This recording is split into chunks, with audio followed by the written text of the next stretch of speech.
Pues bien, bienvenidas y bienvenidos a todos a en realidad es la novena sesión que llevamos del seminario, pero es la última del semestre. Eh, digo, un poco quizás hemos procedido con más intensidad de lo que normalmente sería, porque bueno, la dificultad ha estado como en integrar, ¿no? Precisamente el equipo de trabajo.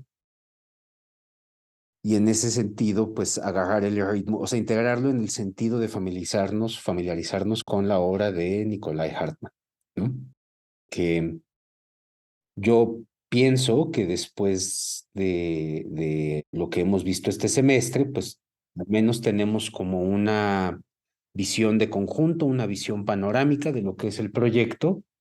Y quizás lo que nos queda hacer el día de hoy es como afinar precisamente los hilos de esa visión panorámica, que un poco de eso van las tres secciones que nos toca revisar, para finalmente preparar, ¿no? El, la entrada a la metafísica del conocimiento que, pues digo, cuando empecemos a leer el texto se van a dar cuenta, y si ya lo empezaron a leer, pues ya se están dando cuenta, pues guarda como una estructura muy semejante, expositiva al menos, de de lo que estamos viendo en este texto de la autoexposición sistemática, ¿no? O sea, eh, a veces creo que Nikolai Hartmann pues está como en esta línea más de si los pensadores problemáticos o sistemáticos, que cada vez me parece más cuestionable esa distinción. Eh, y ahorita, si quieren, les leo un fragmento de algo que dice Hartmann posteriormente. Eh, en el fondo creo que el propósito, ¿no? De lo que está haciendo Hartmann es tratar de ser de estos pensadores que con una expresión, digamos, lo más sencilla posible, pues tratan de lanzar ideas que proyecten como nuevos caminos, ¿no? O sea, a mí me parece que en ese sentido se parece a pensadores como Aristóteles, ¿no? Que luego uno dice, es que es sencillo lo que está diciendo, pero no entiendo, ¿no? Es como que en la sencillez está la, la dificultad, ¿no? Entonces, bueno, yo espero que con lo que hemos trabajado durante el semestre, eh, ese estilo que por momentos es adusto, ¿no? Rocoso, eh, pues al menos ahora nos esté cediendo a nuestros intentos de captar lo que nos quiere transmitir, ¿no? Entonces, hoy nos toca revisar las secciones 3, 4 y 5 de la autoexposición sistemática. La primera de ellas está vinculada a las conexiones de la filosofía de la naturaleza y la filosofía de la historia, y esto tiene que ver con el problema de los estratos de lo real, ¿no? Que es una de las tesis básicas del pensamiento de Hartmann. Luego, en el capítulo cuarto, nos expone Hartmann su teoría del ser ideal, ¿no? Que es esa otra manera de ser distinta de la fábrica del mundo real que vimos, cosa que se ve en la sección 3, ¿no?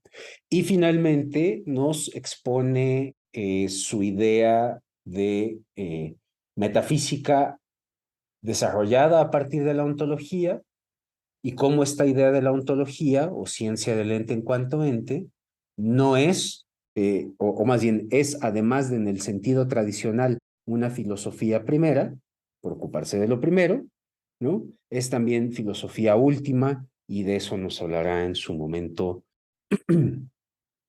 José, ¿no? Entonces, ya está por acá Aline Martínez, que es quien nos va a presentar, digamos, algunas ideas, sobre todo para discutir de la sección tercera, pero bueno, un poco creo que Jalí más bien les va a explicar cómo va a ser la dinámica de hoy. Entonces, Jalí, por favor. Sí, Luis. Bueno, pues buenas tardes a todos.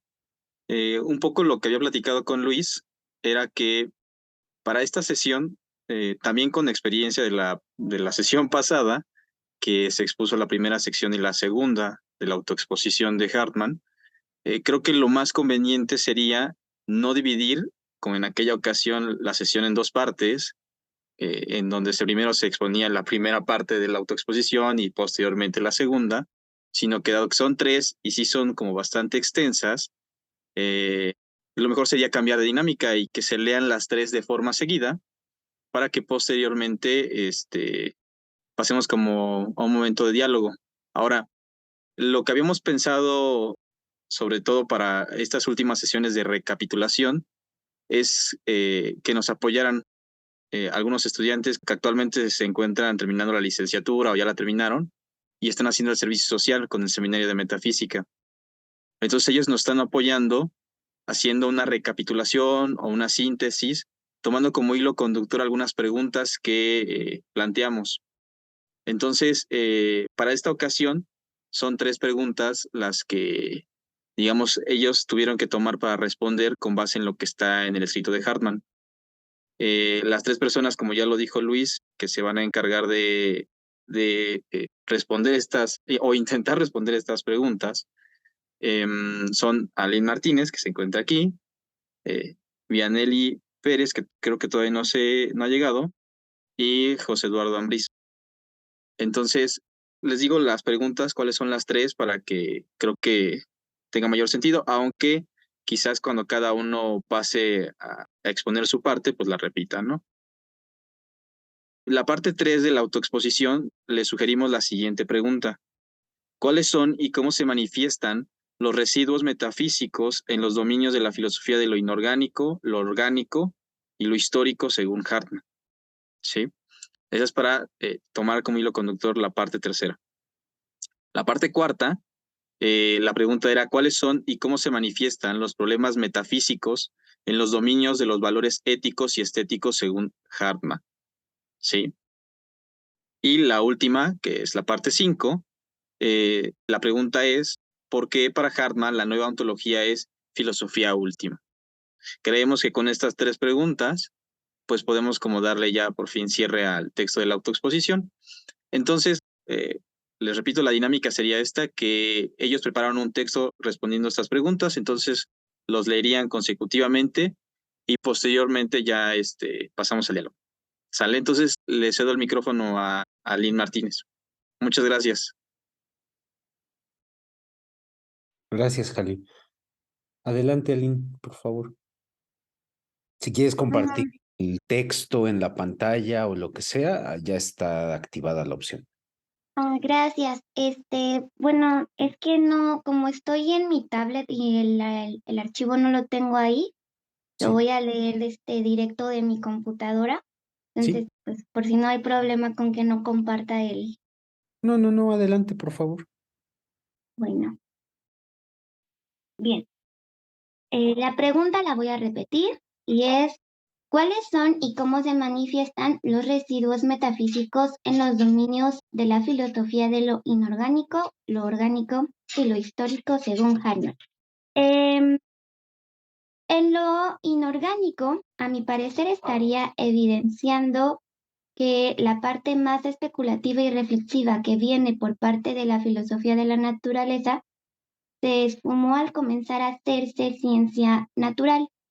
Esto es que la física, por ejemplo, como una de las ciencias naturales presentes, al dar por hecho sus grandes categorías y usarlas de base para su construcción de leyes, ha dejado de preguntarse, como señala Hartmann, Abrosita, ninguna ciencia natural puede decir qué es espacio o tiempo, qué es energía, qué es causar y ser causado.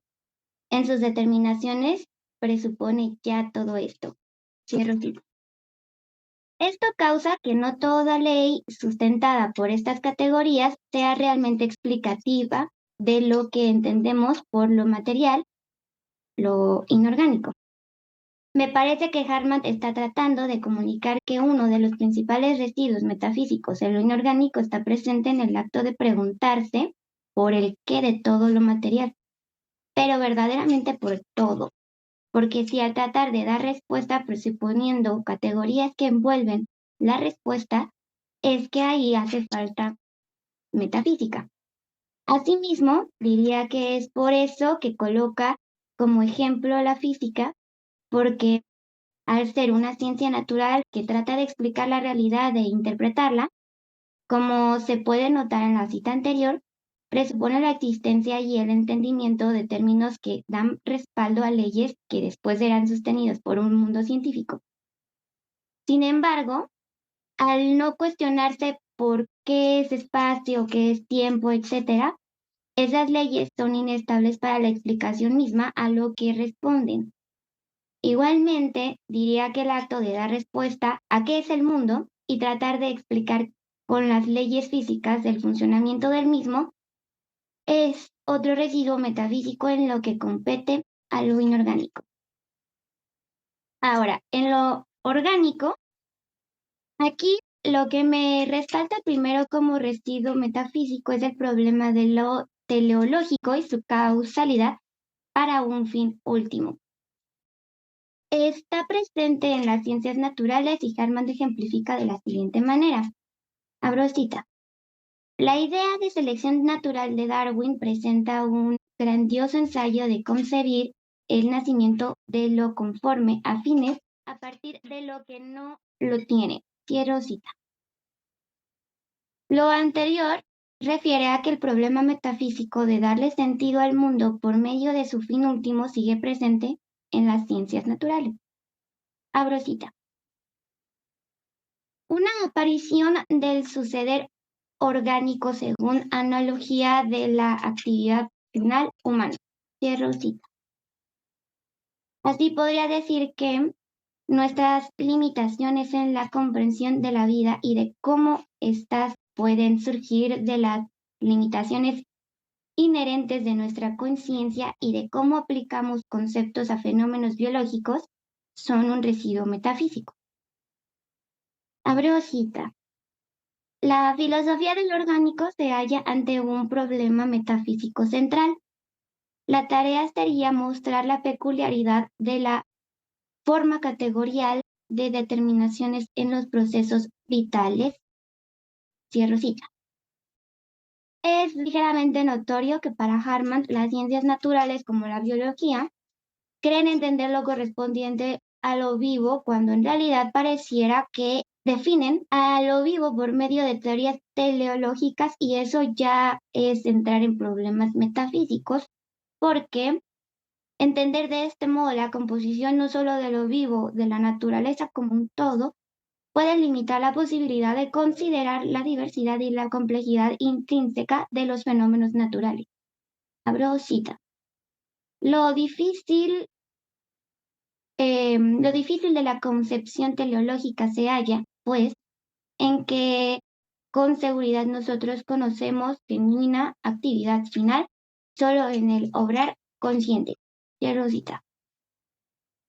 Por último, en lo histórico, dentro de lo que toca el residuo metafísico primero que noto es lo que refiere a la forma que interpretamos y comprendemos eventos pasados. Abro cita. El modo de vivir, el lenguaje, la forma de comunicación, la manera de pensar y concebir las costumbres y las valoraciones reconocidas, el derecho vigente, aún el no escrito, la moral y religión predominantes, el gusto, el arte, el saber, todos constituyen juntos una única gran masa espiritual, la cual pertenece a todos y a ninguno. Cierro cita. Me parece que con la cita anterior nos da a entender cómo es que cada aspecto que conforma al individuo dentro de una sociedad es determinado de acuerdo a la misma, donde esto es un factor indispensable para la interpretación del mundo en el que se desarrolla el individuo, como si la forma en la que entendemos nuestra historia estuviera atravesada por múltiples factores intrínsecos de la sociedad en la que vivimos. Y eso sería todo. Perfecto, pues muchísimas gracias, Aline. Bueno, como todavía no se conecta Vianelli, yo creo que entonces le cederíamos el micrófono a José Eduardo Ambriz. Entonces, te cedo la palabra, José. Gracias, Ali. Bueno, primero una disculpa por la cámara.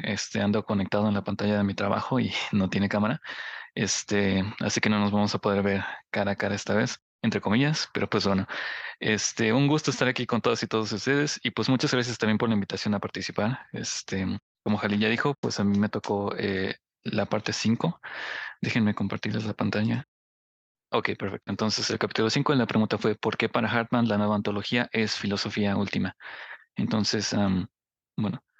A través de toda su autoexposición sistemática, Nicolai Hartmann presenta su ardua labor por adentrarse en el carácter sistemático del quehacer filosófico, problema que abarca cuestiones metodológicas y direccionales que no se encuentran aisladas del momento histórico que rodea a dicha labor. Dentro de los primeros 4 capítulos del escrito, Hartmann desarrolla discusiones necesarias para la distinción conceptual de ideas clave en su argumentación, como lo son las distinciones sistema sistemático, histórico o suprahistórico, al igual que su aproximación a la problemática filosófica y lo aporético. Para el capítulo 5, Hartmann ya ha expuesto en mayor medida lo necesario para dar una propia conclusión a su autoexposición. El filósofo letón comienza con la contundente afirmación de que todo territorio parcial de la filosofía está innegable e irreparablemente coludido con los problemas metafísicos. Es decir, que detrás de cualquier problema filosófico apreciable en una primera inspección, existe un dominio de cuestiones metafísicas que delimitan la totalidad de los problemas filosóficos. Según Hartmann, en el particular caso del aspecto nociológico, es fácil comprender lo común a todas las cuestiones metafísicas, esto es, el aspecto irracional imposible de ser eliminado en todas ellas. Lo irracional se entiende como un alejamiento o una inaccesibilidad del sujeto al objeto. Por ende, no es que se esté hablando de algo irracional por sí mismo, sino que es, como menciona el autor, entre comillas, irracional para nosotros. He aquí el mayor desafío de quien aspira a una filosofía sistemática particular a nuestro tiempo, la limitación de aquello que es posible para nosotros. Por ello, el trabajo filosófico gnosiológico no debería tratarse de la superación o dominio de, de lo irracional, puesto que, como he mencionado, estas son aspiraciones irresolubles que llevan a callejones sin salida. En cambio, Hartmann propone un tratamiento poético que por medio de lo desconocido nos permite acceder a lo conocido a través de sus nexos. Aquí encontramos nuevamente una distinción entre el sistema y lo sistemático, ya que lo primero pretende una aproximación al mundo a través de una concepción artificial y unitaria de este. Mientras más nos apeguemos a un sistema que pretende unificar de forma artificial lo dado como múltiple, mayor será el problema de llegar a su verdad unitaria natural que se nos presenta a través de lo múltiple sin necesidad de negarlo. Abro cita, cuanto más se pretende imponer con violencia una unidad artificial, un sistema postulado o construido, al lado como multiplicidad, tanto menos se encontrará la unidad natural del mundo. Cuanto más se entregue uno sin prejuicios a la multiplicidad, que sigue líneas problemáticas divergentes, tanto más seguramente se es conducido hacia la unidad y tanto más uniformemente tiene entonces también caer en el pensamiento sistemático según el contenido. Cierro cita. La metafísica no puede entenderse ni tratarse como una disciplina cerrada y quien quiera enfrentarse de manera crítica a sus problemáticas debe renunciar a sus concepciones preexistentes del mundo y optar por un lento proceso aporético, entrecomillado sobre toda la línea de los problemas metafísicos. De acuerdo con Hartmann, la visión conjunta de todas estas cuestiones en cada sección de la filosofía nos enseña que los problemas residuales de estas son siempre relativas al ser, a sus relaciones, especies y datos, es decir, son siempre de carácter ontológico. Y ha de hacerse clara la distinción de que lo metafísico no necesariamente es ontológico y de la misma manera lo ontológico no siempre es también metafísico. Sin embargo, la ontología se encuentra como fundamento de los problemas metafísicos de cada dominio parcial de la filosofía. Toda teoría presupone fundamentos ontológicos, usa sus categorías para el propio acercamiento crítico al objeto de estudio. De aquí que Hartmann considera que nunca se ha realizado una crítica de la ontología misma. El filósofo letón considera que estamos frente al inicio de una nueva metafísica, auténtica, desengañada y muy distinta a la antigua, la cual debe estar acompañada también de una filosofía prima, una, entre comillas, nueva ontología que no sea concebida como sistema, como un todo que mire las cosas desde arriba, sino de una ontología hecha desde abajo, mediante la investigación detallada y el análisis de los contenidos problemáticos de la metafísica. La llegada de esta filosofía prima como ontología crítica, cuya labor se restringe al análisis categorial, es, según el autor, la aspiración principal de la filosofía sistemática de nuestros tiempos.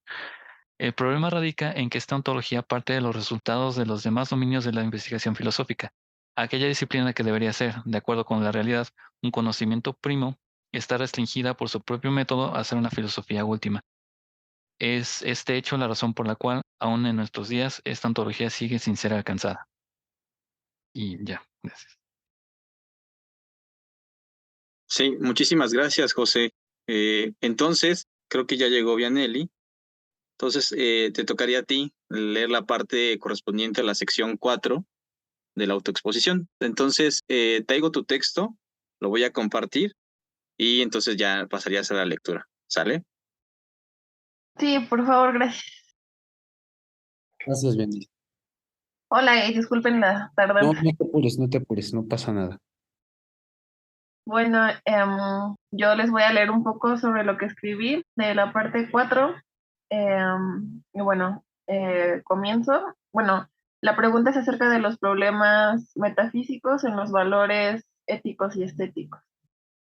Y bueno, en el cuarto apartado de la autoexposición sistemática de Nikolai Hartmann podemos encontrar un breve desarrollo de los problemas metafísicos que conllevan los valores éticos y estéticos. Para Hartmann el espíritu es algo real, pero no así las fuerzas que lo dominan, pues son ideas puras que están en oposición a la realidad. Pero, ¿cómo se vuelven efectivas las ideas? Esta pregunta que plantea el autor es parte del problema de los valores, el cual es un problema metafísico. Todo lo normativo, como lo son los valores éticos y estéticos, vienen de formaciones ideales. Entonces, ¿cuáles son y cómo se manifiestan los problemas metafísicos en los dominios de los valores éticos y estéticos según Hartmann? En el apartado de la ética, para empezar, el cuestionamiento por el sentido de la vida hace surgir a su vez la pregunta sobre ¿qué debemos hacer? El principio del bien es una pregunta metafísica, la ética se pregunta por él. Para el autor no se ha respondido completamente a dicha pregunta, no se ha comprendido el sentido del bien, solo partes de él. Se intentó buscar el sentido universal del bien a través de su variedad, pero la unidad no se logró captar. Por ejemplo, la propuesta de Platón con la doctrina de las ideas nos dice que el deber ser es una pregunta ideal a la que no se puede responder empíricamente, pues la experiencia nos enseña lo que sucede, más no lo que debe suceder. También se ha tomado el valor moral por medio de la moral positiva del momento histórico por el que se pasaba para después fundamentarlo, es decir, pensar el valor históricamente. Nietzsche nos dice que desconocemos qué es el bien y el mal, pues el bien es múltiple y no conocemos su sentido. ¿Por qué no sabemos qué es el bien? Hartmann nos habla sobre la conciencia valorativa. Con ella no conocemos los valores, tampoco los comprendemos desde la neutralidad, sino que aprendemos lo que nos es evidente como valioso y a partir de ello lo sentimos como un deber. Es una relación emocional porque se aprende por medio de los actos del sentir. En los actos llegan los valores y los disvalores a la conciencia. No se aprenden en la observación como en el progreso del conocimiento. No es un acto contemplativo que pasa a la racionalización, sino que en el mismo acto se aprende. La estructura de la conciencia valorativa es limitada, no coge a voluntad, pierde al ganar. Al abrirse a nuevos valores, se cierra a otros. La conciencia valorativa transforma en multiplicidad los valores, no puede abarcar su totalidad.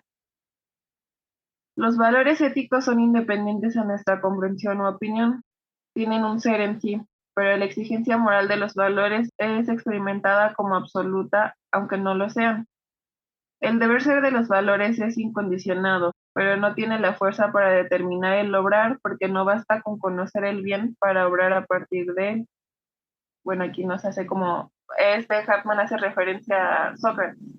Mantenemos la libertad de obrar de acuerdo con la exigencia moral, por eso no son leyes naturales, son preceptos porque admite excepciones.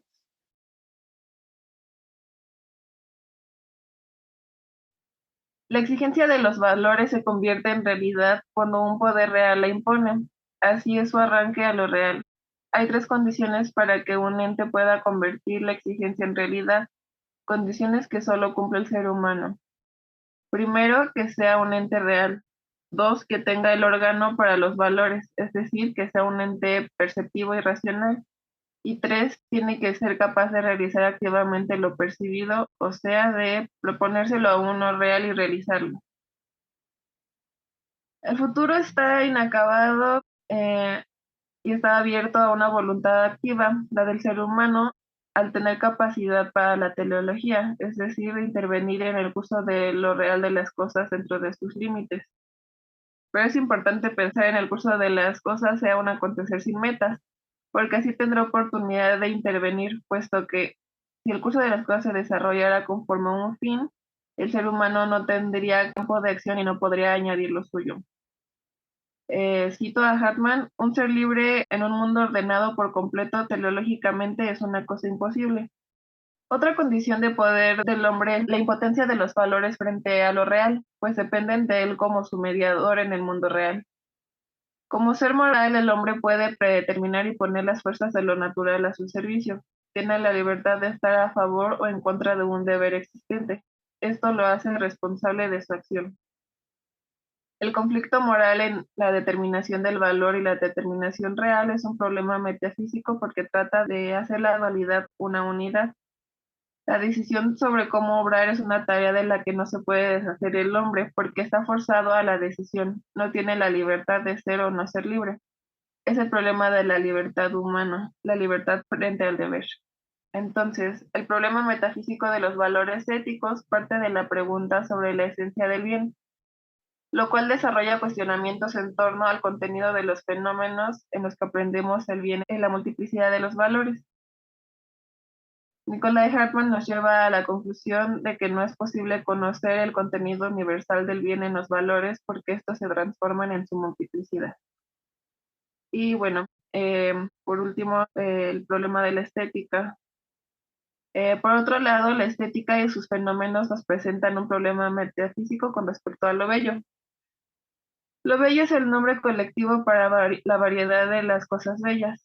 Puede ser producto del arte o de la naturaleza. Son objetos estéticos en donde se puede buscar la esencia de lo bello en el mundo objetivo. Los valores estéticos se adhieren a lo bello, pero en su variedad, no en su realidad, sino en lo que son para el espectador. Los objetos estéticos lo son cuando se adhiere a ellos un valor estético. Por eso no son iguales a los objetos del conocimiento porque no son en sí. Existe relativamente al sujeto, existe solo para el espectador, no hay ningún ser en sí, pero no por eso es subjetivo. Los valores estéticos no son algo existente en sí, sino existen en el objeto que contempla el sujeto, son relativos al acto contemplativo. El objeto estético siempre está ligado a lo real, tiene un trasfondo que no es real, pero que aparece en un primer plano de lo real. Un medio que lo hace aparecer no puede considerarse como real, tiene una necesidad de limitación del realismo porque no existe en sí. Los valores estéticos no penetran en lo real, solo se presentan en algo real. Esto quiere decir que lo bello produce sus estructuras independientemente del nexo con la realidad. Bello no es la idea misma, sino el aparecer sensible de la idea, en conjunto del primer plano, y el trasfondo se presenta el valor del objeto estético, no por separado. El aparecer de lo ideal en lo real es lo bello. Y bueno, finalizo. Muchas gracias, Bienvenido. Pues, no sé, Jali, ¿quieres decir algo antes de...? No, más ¿No? bien que pues, ya seguíamos con la segunda parte, Sí, ¿no? Que sería sí, el diálogo. ya la discusión. Bueno, primero agradecerles tanto a Lynn como a Vianelli y a José los empeños. Pues sí, al ser un filósofo quizás como poco conocido, puede haber como ciertas distancias en la comprensión de las cosas, pero en lo general a mí me parece, a mí a reserva de lo que piensen los demás, que hay una captación precisa, ¿no? De lo que Hartman está tratando de hacer, ¿no? O sea, creo que en los tres textos está presente, digamos, lo esencial, ¿no? De que hoy hay que discutir, que quizás valga hacer como una síntesis, ¿no? Para que lo tengamos presente y así relanzar, digamos, la discusión, ¿no? Eh, Hartman está como tratando de replantear ciertas cosas que en la tradición pues han quedado como dadas por hecho, ¿no? Como por ejemplo la separación entre esencia y existencia, ¿no? Como si lo esencial solamente existiera en una esfera ideal, ¿no? Y lo existente fuese solamente temporal, ¿no? Que es un poco como el esquema que se hereda desde el medievalismo, ¿no? Siempre del lado ideal se ubica justamente no más que lo eterno, eh, lo eterno y valioso para el ser humano, pero por ejemplo no se piensa el estatuto de lo matemático, ¿no? Entonces, eh, lo que está intentando hacer Hartman en este sentido, este, lo que está intentando hacer Hartman en este sentido es como volver a plantear un mapa, ¿no? Y esto es una idea que quiero recuperar de una propuesta en la que ha insistido Arturo a lo largo del seminario, ¿no? Una nueva forma de mapear lo que nosotros llamamos el enigma del mundo y de la vida, porque eso es, así lo llamó Hartman en estas lecciones, ¿no? Ese enigma del mundo y de la vida, que es lo que abre la dimensión metafísica del ser humano, trata de ser mapeado Hartman por la idea de una nueva ontología, ¿no? Que es un poco la parte que expuso José. Y esa nueva ontología, ¿no? Si bien busca lo primero y, ¿no? Tiene este carácter de filosofía última, pero no debemos perder de vista que a pesar de ser algo último, ¿no? Y que tiene que esperar a los aportes de las otras ciencias, no quiere decir que no pueda trabajar con ciertas categorías, ¿no? Y esto es lo que quiero apuntar, ¿no? Que el proyecto de Hartman de una ontología crítica es una teoría general de las categorías o una teoría crítica de las categorías, ¿no? Entendiendo digamos, lo categorial, todo lo que tiene que ver con un principio de ser, ¿no? Aquello por lo cual o desde lo cual algo es de una determinada manera, ¿no? Y de hecho, Hartman piensa, ¿no? Que esta misma relación entre el principio y lo concreto es profundamente metafísica, ¿no? De hecho, yo creo que cualquiera de nosotros a la fecha, ¿no? Le resulta difícil pensar en cómo opera la relación de determinación de un principio hacia algo concreto, ¿no? No obstante, Hartman cree que tenemos que repensar esa conexión a partir, precisamente, de todos estos campos que nos está señalando, ¿no? Que son el ámbito de la filosofía de la naturaleza, la filosofía del orgánico, la filosofía de la historia, el problema de los valores morales y el problema de los valores estéticos, ¿no? Entonces, lo que quizás en ese sentido valga la pena decir, y por ahí acababa el texto de José, es que esta ontología, o sea, una ontología así pensada, no es que no se haya hecho, es que nunca es algo hecho, es una tarea perenne, ¿no? O sea, no vale más decir, ¿no? Como simple y sencillamente apelar al peso de la tradición porque para el pensar aporético, la tradición es más bien, más que algo pesado, es algo que brinda, ¿no? Caminos para repensar las cosas, ¿no? Entonces, digo, no lo digo yo, sino que lo dijo en su momento Wolfgang Harich, ¿no? Que en realidad el proyecto de una nueva ontología o de una ontología como, digamos, innovadora frente a la de la tradición, más que el proyecto de Ser y Tiempo, le parecía que era este proyecto de la teoría de las categorías, ¿no? Que, insisto, tiene como todas estas distinciones de ser, estratos de ser, ¿no? Que de alguna u otra manera insisto, hoy en día están presentes, ¿no? En la discusión filosófica, científica, también en la esfera cultural, ¿no? Entonces, bueno, yo creo que con ese breve recolección de ideas podríamos abrir la discusión, plantear cosas que no les estén quedando claras, cosas que quieran cuestionar, disensos que quieran plantear ante las divisiones tajantes entre los constructivos y los problemáticos. En fin, ya alzaron la mano, nomás estaba haciendo tiempo. Bárbara, Jalí y Sergio, en ese orden, por favor. Nada más antes de que comiencen de veras a las tres personas, a Lina, a Vianelli y a José, gracias por los textos, nos entregan un buen banquete. Gracias. Bárbara, por favor. Perdón, Bárbara, te voy a interrumpir. Nada más breve. Quería proponerles que yo fuera el moderador. O sea, que yo vea las participaciones. ¿Sale? Nada más era eso. Ahora sí ya, perdón. Pues buenas noches. Siento mucho no haberme conectado a la sesión pasada, pero sí me puse al corriente con los audios, bueno, con el audio. Y desde la sesión pasada a mí me queda una cuestión que creo que puedo ligar a estas exposiciones, que también agradezco mucho. Todas las exposiciones fueron muy buenas. Em, y es que fue algo sobre todo que ya casi al final dijo Luis en relación a cómo podríamos pensar en la singularidad de la historia del cosmos y la singularidad de la historia del ser humano, ¿no?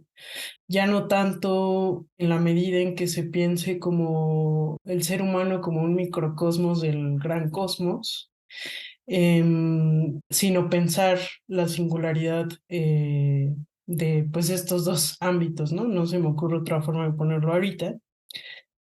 Y yo más bien lo que me preguntaba en relación con eso es cómo se salva esta diferencia, ¿no? O sea, cómo entonces podemos establecer que se vinculan y en ese sentido, pues cómo podemos entonces pensar la relación de la filosofía con las otras ciencias si no hay un vínculo visible en ese sentido, ¿no? Y esto un poco lo ligo a la siguiente pregunta, que me queda la duda.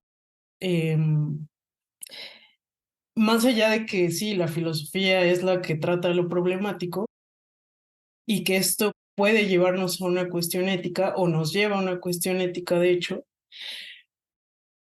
yo sigo sin tener claro entonces cuál es la relación de la filosofía con la cosmovisión misma, ¿no? Es decir, en qué medida es su injerencia, si pues ella está así como enredándose con los problemas, ¿no? O sea, es decir, qué tanto sí nos brinda una imagen del mundo.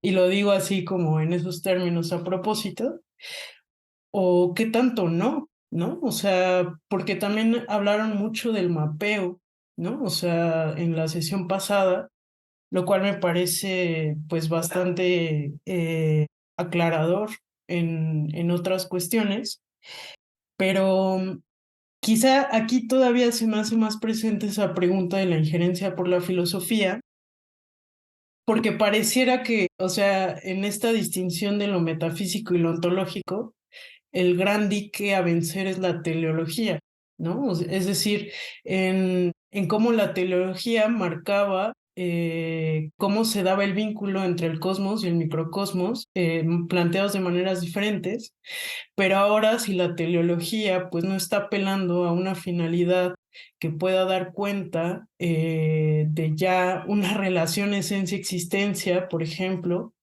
este, pues entonces, ¿qué? O sea, así se los planteo, ¿no? Entonces, ¿qué hace la filosofía, ¿no? O sea, más allá de enredarse con los problemas, y entonces, ¿cómo comprender la libertad? O sea, en relación con eso. Bueno, esas eran mis preguntas. Sí, gracias, Bárbara. Bueno, yo alcé la mano por dos cosas, para plantearme como moderador, pero también quería participar. Ni modo. Entonces, fíjate que, entonces me voy a ceder la palabra. Pueden alzar la mano y yo los voy apuntando, después seguiría Sergio. Fíjate que yo también estuve pensando acerca de la historia, porque me parece las tesis de Hartman muy fuertes con respecto al caudillaje. En específico, pensar que, si no malinterpreto, creo yo el problema metafísico de la filosofía de la historia tiene que ver con una conciencia inadecuada. Es decir, cómo es que hay un ser espiritual que, dado que es espiritual, tendría que tener una conciencia, pero no la tiene. Y entonces a Hartman propone que hay una especie de representación de la conciencia y que ésta tiene que recaer en un individuo y no en un espíritu colectivo. Y esto lo digo porque esto del caudillaje y todas estas cosas, en el contexto en el que fue redactado, pues está muy presente el nacionalsocialismo. O sea, es una tesis fuerte la que está diciendo, aún con las reservas que él pone, ¿no? Y esto evidentemente tiene que ver que, bueno, yo lo conectaba un poco con lo que tú decías, Bárbara, porque, bueno, ahí está la singularidad de alguna manera también de la historicidad humana. Yo pensaba, en relación a lo que tú preguntabas, y con esto yo creo que cerraría mi participación, que todo el meollo está en la teoría de los estratos. O sea, no sé, lo de la visión del mundo sí me dejaste pensando, no tengo idea de cómo se relacionan en Hartman, porque recuerdo que la visión del mundo, o sea, las cosmovisiones es un sentido de metafísica, es uno de los sentidos de la metafísica, el segundo, pero como que parece diluirse a lo largo de la exposición, ¿qué onda con la cosmovisión? Ahora, pero lo decía lo de los estratos, porque me parece que ahí, en las relaciones que hay en los estratos, está el posible vínculo entre una historia cósmica y una historia del ser humano. Ahora, no es, o sea, yo creo que por el breve texto que es la autoexposición no lo aclara del todo. O sea, se queda en simplemente señalar que hay un vínculo de dependencia y autonomía entre los estratos. Pero un poco yo creo que va hacia allá. Ya no sé qué dirán ustedes. Y con eso cierro yo mi participación y les daría la palabra a Sergio. Sí, muchas gracias, Jali. Igual muchas gracias por las exposiciones. Yo tengo una duda y dos comentarios. La pregunta justo, a mí no me termina de quedar claro cuál es la distinción puntual entre ontología y metafísica. Porque, o sea, según yo iban juntas, o sea, según yo van juntas, no van, no, o sea, no van separadas. En ese sentido, pues sí, o sea, esa es como mi pregunta puntual, ¿no? Y justo yo también creo que va por la parte de los estratos, esta cuestión de la historia. No sé qué tanto sea sesgo, pues quizá de los autores como que más trabajo o más he trabajado, pero, o sea, lo que pasa es que el estrato ideal o el estrato de lo humano, pues es parte del estrato natural, ¿no? O sea, participa de ese estrato y en ese sentido no, o sea, no hay, no sé, yo justo creo que la diferencia sería en quizá cómo se da el desarrollo, pero en ese, o sea, la cuestión justo creo que sería la historia humana se inserta en la historia del cosmos, ¿no? De una manera peculiar y de una manera distinta, pero ahí está, ¿no? Participa de ella, diría yo. Pienso mucho, por ejemplo, no lo he terminado de leer, pero he estado leyendo, trabajando un poco el tiempo y narración, ¿no? De Paul Ricoeur.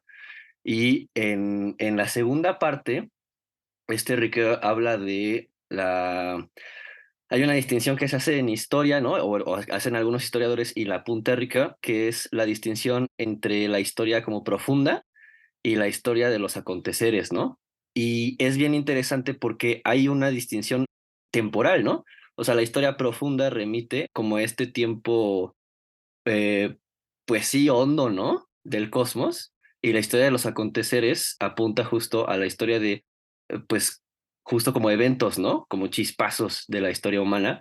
Pero justo la cuestión es como irlos reconciliando, ¿no? O sea, no irse como a los extremos. Me hace pensar en eso, esto, ¿no? Y por otro lado, creo que igual se liga con algo con lo que sí yo disiento con Hartman, y pues es como esta cuestión justo que se trataba, ¿no? Sobre los valores, ¿no? O sea, y ya lo que habíamos platicado en aquella sesión, o sea, la historia está impulsada también por estos valores, ¿no? Pero, o sea, a mí no me termina ni de quedar claro ni de convencer esta cuestión de que el valor sea ideal y además sea en sí. no sé si es como una tesis como quizá más platónica en ese sentido, pero, o sea, creo que ahí hay una cuestión, no sé, medio escabrosa, diría yo. Nada más, muchas gracias. Gracias a ti, Sergio. Entonces le cedo la palabra a José. Adelante. Gracias. Pues justo para responderle a Sergio acerca de esta distinción que hace Hartman entre metafísico y ontológico, quería leer un segmento aquí de la página 75 en donde lo explica perfectamente. Entonces dice Hartman, y todavía nos ha enseñado otras cosas la visión conjunta de los dominios parciales. Por todas partes los problemas residuales son de carácter ontológico, conciernen al ser, a las relaciones del ser, a las especies del ser y a los datos del ser. Esto no es lo mismo que el carácter metafísico de los problemas. Este se halla solamente en la ampliación de lo irracional. El carácter ontológico, en cambio, se halla en su contenido. Cuestiones entitativas no precisan ser necesariamente metafísicas. Se dan algunas que permanecen adheridas muy estrechamente al fenómeno, que aún no van más allá de él y que por lo mismo han de ser tratadas descriptivamente, pues todo acceso al ente estriba en fenómenos del ser. Asimismo, cuestiones metafísicas no precisan ser necesariamente ontológicas. Pueden ser también cuestiones del deber y del valor, cuestiones del sentido y cuestiones de la fe.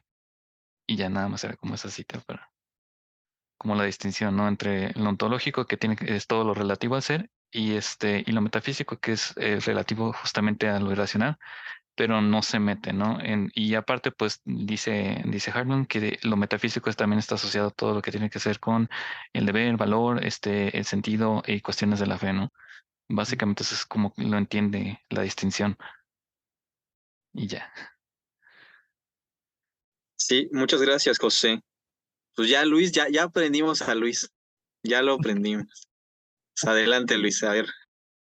No, pero, o sea, es que yo siento que nomás estoy de abogado, pero bueno, ahora sí que infancia es destino. Este, a ver, quiero empezar por esta última cosa que creo que José ya apuntó muy bien y con la que estoy de acuerdo. Em, cuando Hartman está pensando en que la cuestión del valor no es exactamente una cuestión ontológica, es porque se está dando cuenta precisamente de un asunto que estaba muy presente en la época y que tampoco acabó por ser aclarado, ¿no?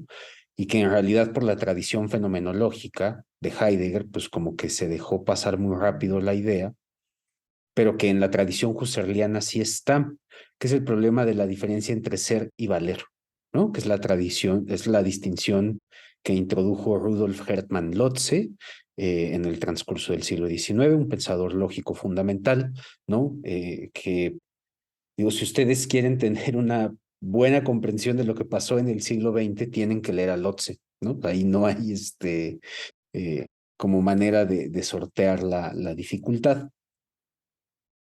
Y esta distinción que dice Lotze es precisamente para determinar la diferencia entre la región del ser, que se limita, por ejemplo, a lo real, y la región del valer tiene que ver con lo ideal, ¿no? Eh, pero eso es una interpretación que se dio en ese momento, ¿no? La cosa es que esa es una cuestión disputata, ¿no? En el fondo, lo que Hartman quiere, o sea, quiere mostrar, ¿no? De la diferencia que hay entre un valor y el ser, es que no siempre podemos realizar los valores, sino que lo que debemos realizar del valor está profundamente anclado a la realidad, y ahí está lo metafísico, ¿no? En que el valor no se realiza por sí mismo, y no tiene una directa conexión de ser con el ser real del mundo en el que estamos, ¿no? No es claro cómo se tiene que llevar a cabo esa conexión, ¿no? Y por eso, más que leyes, dice Hartman, la relación que tenemos con eso, del nombre que le hemos dado a la relación con eso, es la de precepto, ¿no? Es, entonces, Lo que quiero decir con esto, ¿no? Es que de repente es como muy pretencioso tratar, y es llamativo porque es de las pocas veces que Hartman habla de cuestiones de fe, que Hartman hable aquí de fe, ¿no? Y diga, pues es que eso no lo podemos tratar con la ontología. Y le hacemos un bien a las cuestiones de la fe, ¿no? O sea, si no queremos recaer en las figuras medievales, ¿no? Y querer tratar de manera racional lo que es profundamente irracional, ¿no? Lo que está diciendo Hartman en el fondo es que la intención de hacer ontología es la manera como podemos vincular todo lo irracional con todo aquello que sí es conocido desde los diversos campos del saber y de la experiencia, que eso es a lo que llamamos ser, ¿no? Entonces, en ese sentido, eh, y eso es bueno, pero creo que luego lo platicaré bueno, le mandé a José una observación sobre su texto, que se trata de que precisamente lo que es nos permite acceder a lo desconocido, ¿no? Es decir, desde lo conocido accedemos a lo desconocido. Y esa vía es la que nos ofrece la ontología, ¿no? Porque el ser tiene este lado de racional y de irracional, ¿no? Tiene digamos, esta doble cara, por decirlo de alguna manera, ¿no? Entonces, por eso no es lo mismo, ¿no? Y hay un punto en el que cuestiones metafísicas, pues ya no pueden ser tratadas con los recursos de la ontología, ¿no? Y es muy curioso que salga hoy esto porque en la mañana me tocó clase del Fedón, ¿no? Y hay una parte en la que Sócrates dice, es que esto ya no lo vamos a tratar con filosofía solamente, ¿no? Requerimos ampliar el marco de interpretación del fenómeno, ¿no? Que es el fenómeno de la muerte, el fenómeno de la inmortalidad del alma, ¿no? Pues ese no lo vamos a tratar únicamente con recursos racionales, sino que nuestra comprensión tiene que proyectarse de otra manera, que es déjenme ponerlo de esta manera, ¿no? O sea, ¿por qué los griegos optaron dentro de todos los valores, ¿no? O los griegos de la filosofía clásica, optaron por el valor del bien. Y después los latinos, como Cicerón, optan por la fuerza. ¿Qué justificación tiene eso? La situación histórica no, es profundamente irracional, pero lo hacemos, ¿no?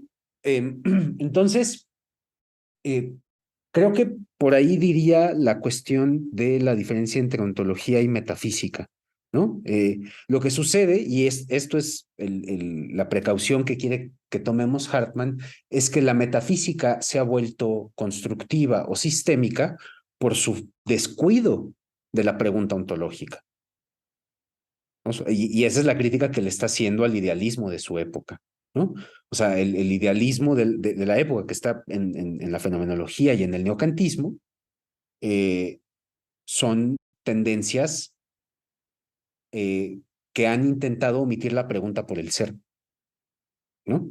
Y en eso Hartman y Heidegger son muy cercanos, ¿no? Que esto ya lo hemos dicho muchísimas veces, ¿no? Y que hay que mantenerlo como una sana cercanía. Porque, digo, esto ya no se los he contado, pero les hago chismecito filosófico. Eh, Cuando Heidegger iba a llegar a Marburgo, quien lo recibió fue Nicolai Hartmann. Y Hartmann estaba profundamente emocionado de que Heidegger fuera a ser su colega, ¿no? Bueno, no contaba con que el otro iba con el ánimo de hacerle el infierno, ¿no? Como dice en una carta a Jaspers, pero con su tropa de choque de alumnos y, bueno, ya sabe, ¿no? Chismecito filosófico. Bueno, eso por un lado. Por otro lado, creo que la pregunta que hizo Bárbara al inicio y que desarrolló Jalí en torno a la conexión entre el proceso de lo natural y lo que podemos llamar el proceso histórico, es precisamente que o sea, en contra de lo que cree la tradición, que todo es mejor si se explica desde menos principios, son como explicaciones más elegantes, ¿no?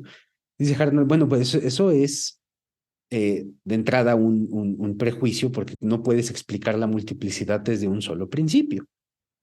Eso es homogenizar y violentar las cosas, ¿no? Entonces, lo que tenemos que aceptar, y creo que Sergio dio ahí, incluso utilizó la palabra que yo creo que también utiliza Hartman, es se inserta, es decir, nuestras decisiones se insertan en el proceso de lo real. Y en ello, en ese insertarse, en ese incrustarse, que es estar regidos por precisamente valores, ¿no? Por fines, ¿no? Es donde y cómo brota lo histórico, y que además eso no debe ser confundido con el proceso de la naturaleza que llamamos orgánico, que no es causal y que no nos hemos preocupado por saber en qué consiste el desarrollo de la vida como proceso continuo, ¿no? Todo lo reducimos al nexo causal o al nexo teleológico, pero el nexo específicamente de lo vivo, ¿no? O sea, cómo se articula la organicidad, es algo que inmediatamente, dice Hartman, o interpretamos o causalmente o teleológicamente, ¿no? Entonces, tendríamos que tener 3 principios explicativos para el cosmos: inorgánico, orgánico e histórico, ¿no? Esa sería como y eso es lo que nos daría, o sea, el entendimiento de esa conexión de nexos que es por estratos, nos daría cuenta, ¿no? De alguna manera, de la conexión del proceso cósmico, o sea, del proceso de la realidad en su conjunto, ¿no? El problema, y es que aquí está la cosa, es que para explicar el estrato de lo histórico, yo no puedo apelar únicamente a lo temporal, sino que me tengo que remitir precisamente a los valores, ¿no? Y es que esto es muy curioso, ¿no? O sea, el valor fuerza a que nuestra acción no siga simplemente el decurso del proceso natural, sino que nos endereza a cumplir con lo debido, aunque la situación real haya cambiado, ¿no? Entonces, en ese sentido, Hartman dice, introducimos en todo momento, mediante las decisiones del valor, introducimos estos enderezamientos de los hechos hacia el valor, ¿no? Y la política es un ámbito en el que eso se da, porque no solamente se da políticamente, ¿no? O sea, tiene un sentido político, pero no solamente se da en lo político, ¿no? O sea, lo que es directriz, o más bien, lo que es agente de transformación o de presencia de los valores en el ámbito de lo histórico, ¿no? Porque también está lo estético, ¿no? Acá mi sugerencia para la interpretación del texto, ¿no? Y esto es algo que de verdad aprendí ahora con ustedes, ¿no? Es que no se debe separar esa última parte de la filosofía de la historia del problema metafísico de los valores estéticos y morales, ¿no? Porque si no queda cojo lo que está diciendo Hartman. Porque a final de cuentas, el proceso de lo histórico es esta unión del proceso del actuar humano, pero de un proceso que está orientado según valores, ¿no? O sea, no es el descabezamiento de lo histórico, ¿no? Esos valores son los que permiten, por otro lado, que nosotros hagamos interpretaciones de fenómenos y objetos históricos, pues que no son enteramente lejanos. Si no, no sería posible esa interpretación. No podemos revivir o sea, no podemos reconstituir realmente lo pasado, pero podemos, a través de sus expresiones culturales, ¿no? Que son principalmente expresiones de valor, acceder al sentido de lo que era ese mundo, ¿no?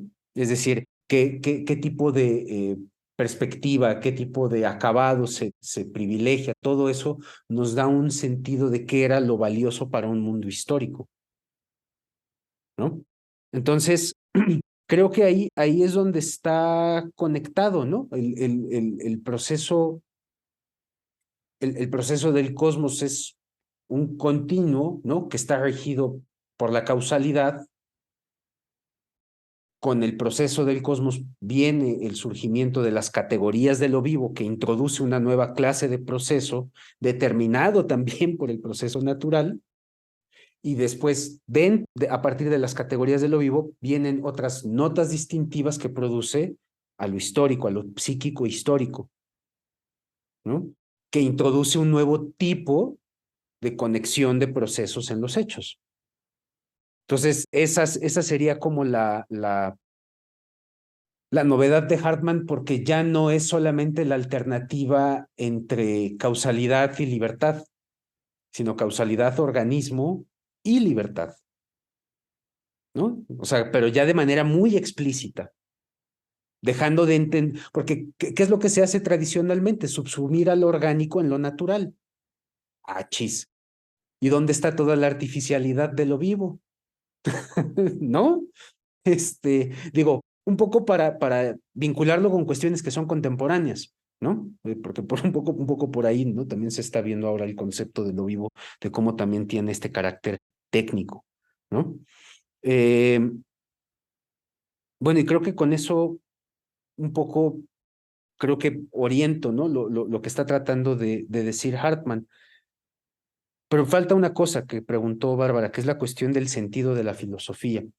Eh, Eso creo que Hartman lo está resolviendo en este texto del lado del etos individual, porque no creo que tuviera como la libertad para poder decir mucho más. Eh, pero, pero en un texto tardío que se llama Nuevos Caminos de la Ontología, Hartman dice que cuando nosotros no tenemos conocimiento de lo que es, la aproximación que tenemos a la realidad o a lo que está ocurriendo es ideológica. Es decir, la ontología es la crítica de toda ideología, no de toda cosmovisión, sino de toda ideología. Y creo que por ahí podría. Bueno, no sé, Jali quiere decir algo, no sé si alguien más quiera alzar la mano y tal. A ver, hay un comentario de Tomás, me parece, ¿no? Que dice que es un chisme, pero yo no sé si nos lo quiera contar a viva voz. Y después le cedo la palabra a Arturo y después participo yo. Entonces, pues no sé, Tomás, porque si es chisme yo no lo voy a leer, lo tienes que leer tú. No, pues yo también me encontré con un chisme y se lo iba a mandar a Luis, pero ya no se lo mandé. Entonces lo comparto aquí con el grupo. Ahora que salió Heidegger, dice, los filósofos, bueno, esto está es una nota que está inscrita en la correspondencia entre Heidegger y Arendt. No sé quién es el encargado de las notas, pero está sacado de un libro de Walter Wimmel que lleva de título Martin Heidegger. Dice, los filósofos Heidegger y Nikolai Hartmann, el filólogo clásico Paul Friedländer, el arqueólogo Paul Jacobsthal y el historiador eclesiástico Hans von Soden habían fundado un grupo de griego para leer juntos a Homero, a los trágicos griegos, a Píndaro y Tucídides. No, pues imagínate estar ahí con los chavos, ¿no? Luego les paso ahí las materias que daban estos cuates. Estaban locos, ¿no? Sí, griego, o sea, Platón y Aristóteles en griego para avanzados, ¿no? Dices, puta, o sea, si yo apenas entiendo logo siriano ya, ahora imagínate, ¿no? Arthur. Bueno, no, yo lo que estaba, yo lo que estaba pensando era en la estructura la estructura de los estratos, ¿no?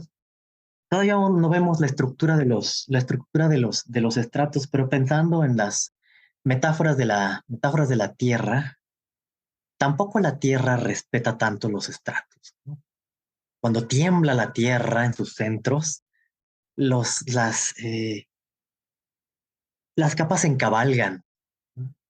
Y cuando llega un meteorito, pues de repente capas que estaban en la superficie se hunden en lo profundo de la historia, ¿no?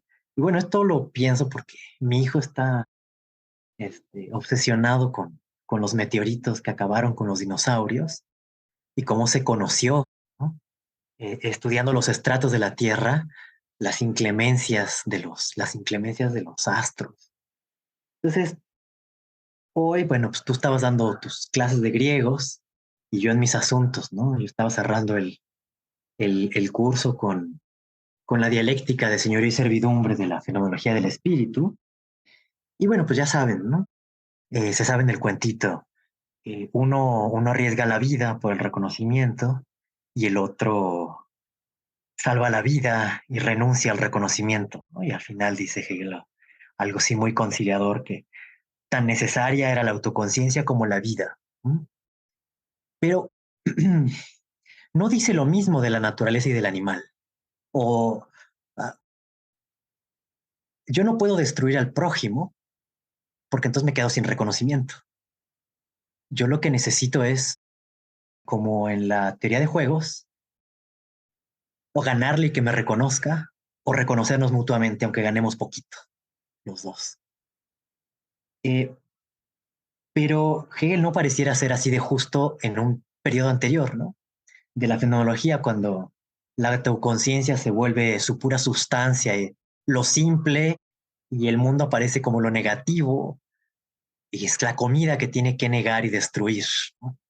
Entonces, el mundo pierde su subsistencia y se convierte, pues lo que no tiene Selbstständigkeit. Y pues te lo comes, ¿no? Lo niegas destruyéndolo. Y parece que lo único que puede, Hegel lo pone así como, lo único que puede satisfacer una autoconciencia es otra autoconciencia. Tampoco, ¿no? Más bien lo único que le puede poner límites a la bestialidad de una autoconciencia es otra autoconciencia por medio de la guerra, por medio de la guerra a muerte. Mientras tanto, la naturaleza no le queda más que ser alimento. Entonces, estaba yo pensando, ¿cuál es, si te digo, lo propongo como pregunta y con toda mi ignorancia de que no entiendo nada, todavía no hemos yo, adentrado en la cuestión de los estratos, pero esta idea de que hay algo encima ya suena demasiado simple, ¿no? Es decir, o sea, que hay un on top, y que lo espiritual, cuando espiritual es muy hegeliano, ¿no? Solamente en la autoconciencia hay verdaderamente espíritu y lo demás es curso natural. Y pues, para sacar a nuestro cuate, ¿no? Bárbara, eh, nuestro cuate Schelling, eh, lo dudaría, ¿no? Lo dudaría profundamente y él se iría un poco más atrás y decir, o sea, no solamente la libertad consiste en dejar en libertad al prójimo, o sea, no hay libertad si no somos los dos libres, sino tampoco hay libertad del espíritu si no deja en libertad a las cosas, o sea, si las deja de someter. Y, y esto me hace pensar, y perdón que lo hile así este, tan espontáneamente, hay algo, hay algo que sí aparece en la dialéctica de señorío y servidumbre, y es el hecho de que ahí no hay capas. Ahí aparece un triángulo, un triángulo que pica hacia abajo. Si están las dos autoconciencias, las dos autoconciencias no son nada sin la materialidad del mundo, ¿no? Entonces, bueno, pues sí, uno trabaja la naturaleza y la niega y la transforma, bla, bla, bla, y con eso se convierte en independencia frente a la cosa, porque la cosa no es nada para mí, y el otro lado es el amo, ¿no? Y el amo también niega la cosa, pero la niega en el consumo ocioso, pero al mismo tiempo niega al amo. Pero lo que me parece interesante, respecto a la estructura de los estratos y esto que estamos diciendo todo el tiempo entre el valor y el ser, entre el ser y el deber ser, tiene que haber un momento en el que aparezca una especie de configuración donde se jueguen las cosas al mismo tiempo, no en la pura naturaleza y luego la pura y luego el puro valor, sino en el hecho en el que yo no puedo, o sea, en cuanto estoy dominando a la naturaleza, le estoy dando un poco razón al amo. Estoy diciendo, sí, esa es la forma en la que se afirma la subjetividad, negando la Selbstständigkeit de las cosas. Y luego parece que solamente el siervo recupera su dignidad porque él también niega a las cosas y él es señor de las cosas. Y el único señor, ahora sí, el verdadero señor es la muerte. Pero bueno, frente a eso, pues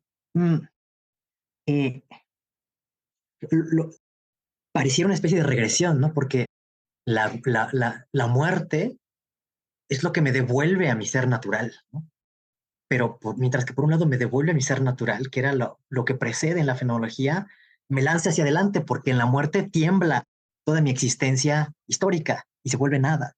Se vuelve, o sea, cuando uno está frente a la posibilidad de la muerte, resulta ridícula toda la pequeña historia de rencillas que ha tenido con todos sus vecinos, ¿no? Entonces, este caso de la muerte te hace tocar los dos extremos.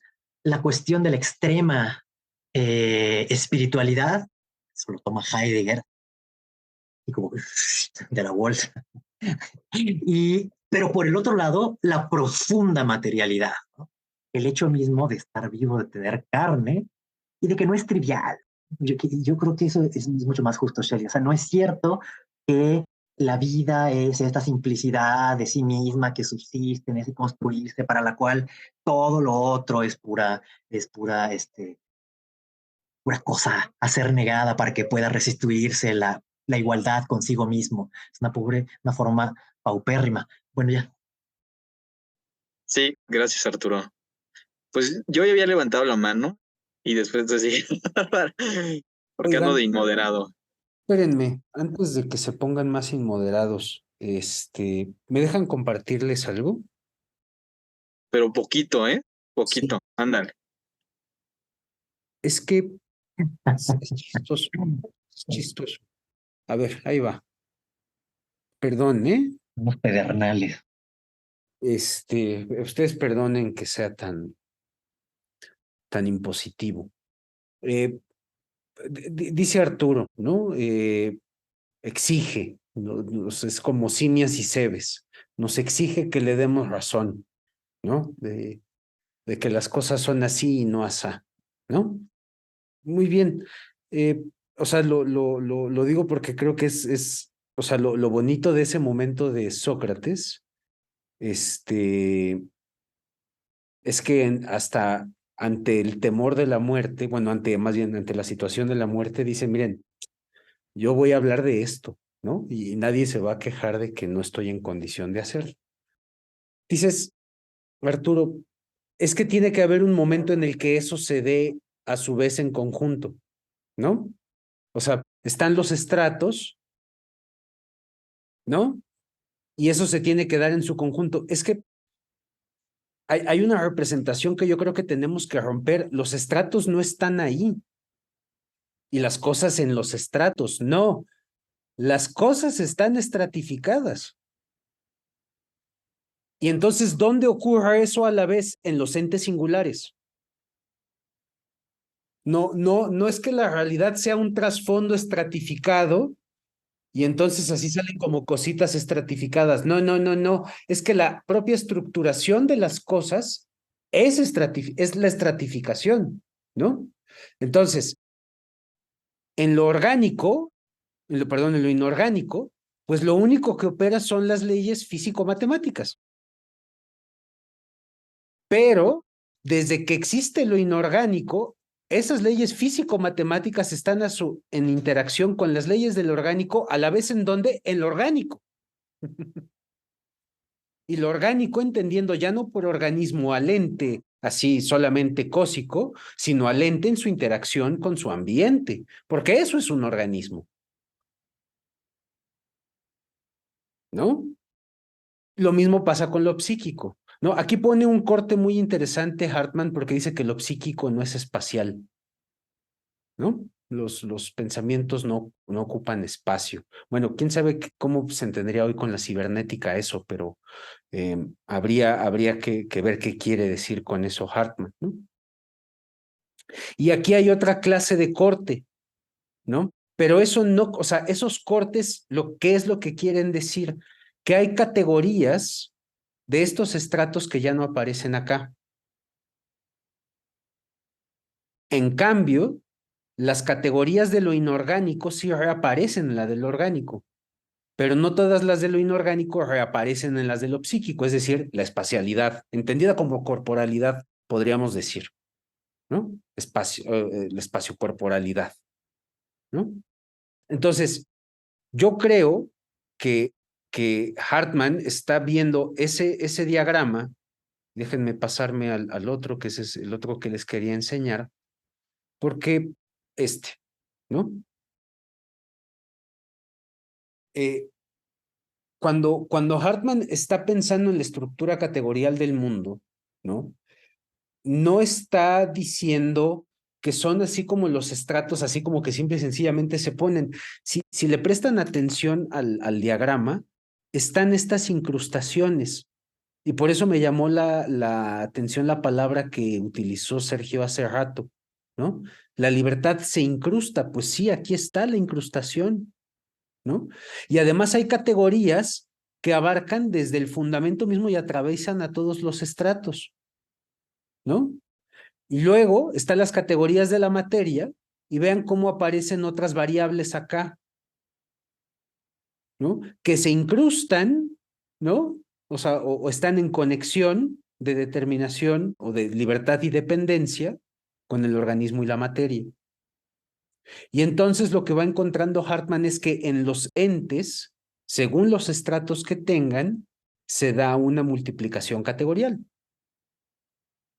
¿De acuerdo con qué? Pues con las específicas formas de interacción que tiene ese ente con la realidad, punto, ¿no? Por eso es una ontología esencialmente pluralista. Por ello no puede, o sea, esta idea, ¿no? De dejar correr la serie de los problemas en sus líneas divergentes, pues es que o sea, te está diciendo por qué es así. Pues porque no puedes conectar de manera sencilla estos saltos que hay entre estratos, porque entonces está simplificando, ¿no? Entonces, ya, porque si no me voy a sentir mal conmigo mismo, que era lo que puse en el chat, ya voy a dejar de compartir. Visión de mundo, la visión de mundo dice Hartman, esto no lo dice en este texto, Bárbara, pero lo dice en el del problema del ser espiritual. Si quieres, luego te paso la referencia precisa porque la tengo muy clara. Dice, si la filosofía, o sea, si la primera decisión de la filosofía es sobre la visión de mundo, esta primera decisión se decide en si concebimos al mundo como es para mí o si concebimos al mundo como es en sí. Dice, todas las visiones de mundo se pueden retraer a esa distinción ontológica. Si concebimos que el mundo en el fondo es mundo de la vida, ¿no? O si entendemos que la vida es vida del mundo, ¿no?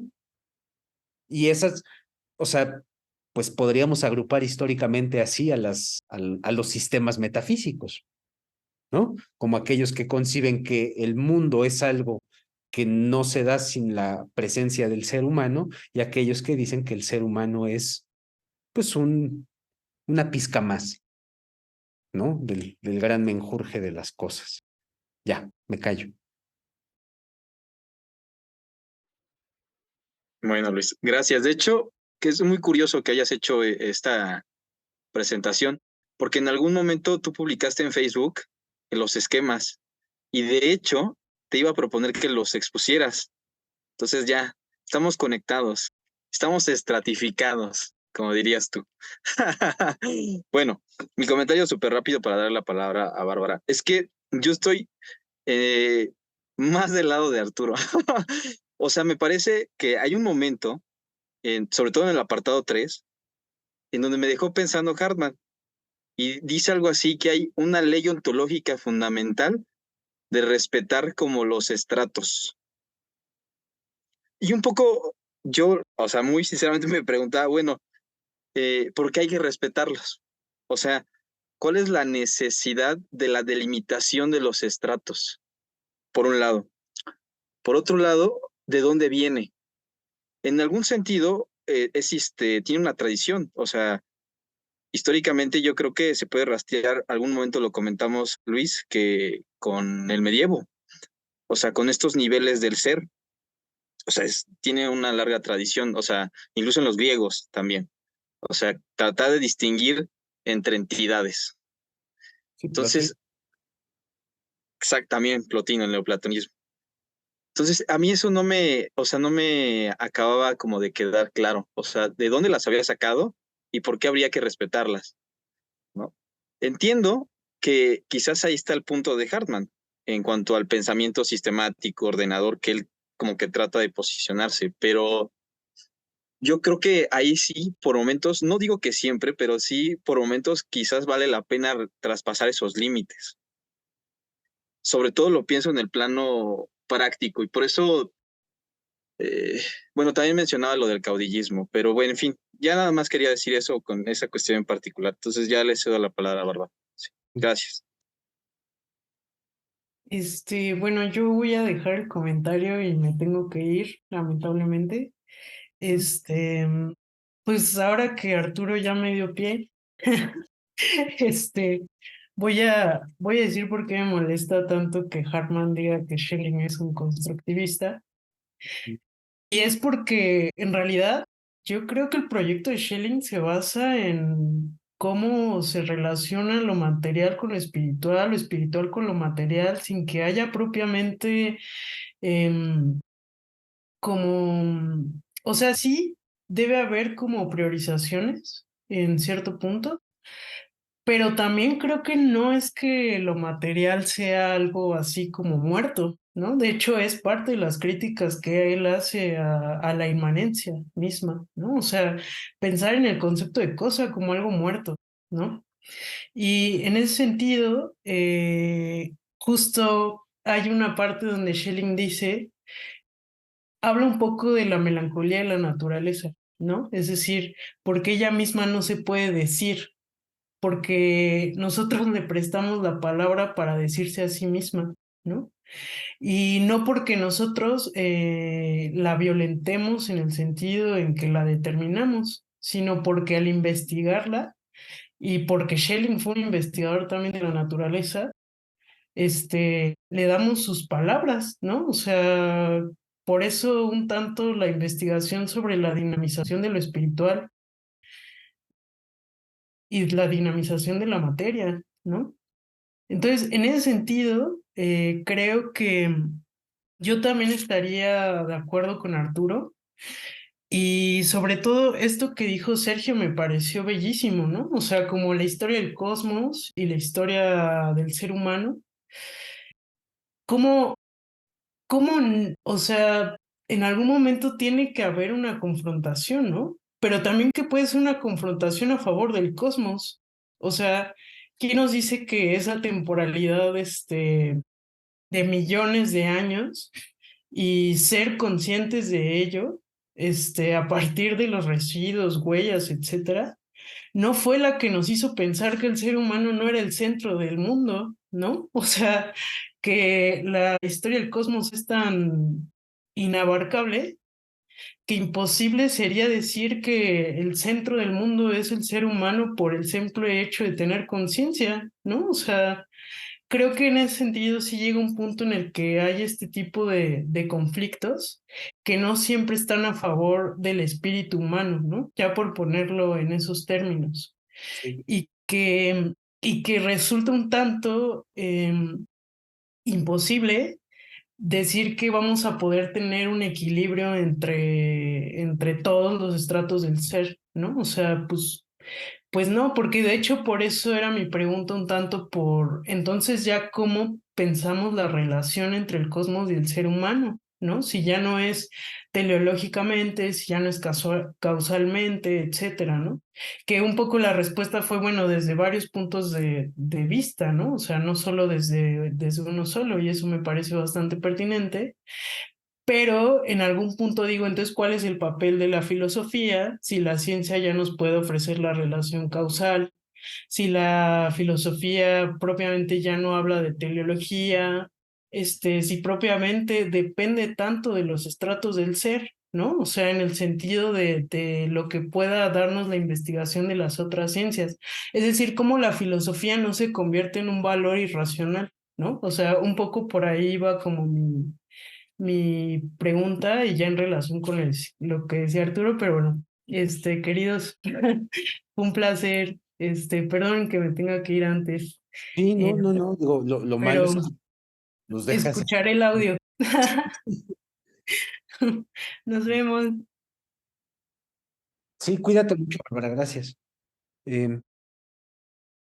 Híjoles, me quedé pensando varias cosas, pero bueno, a ver, lo primero que podría decir es que de alguna u otra manera,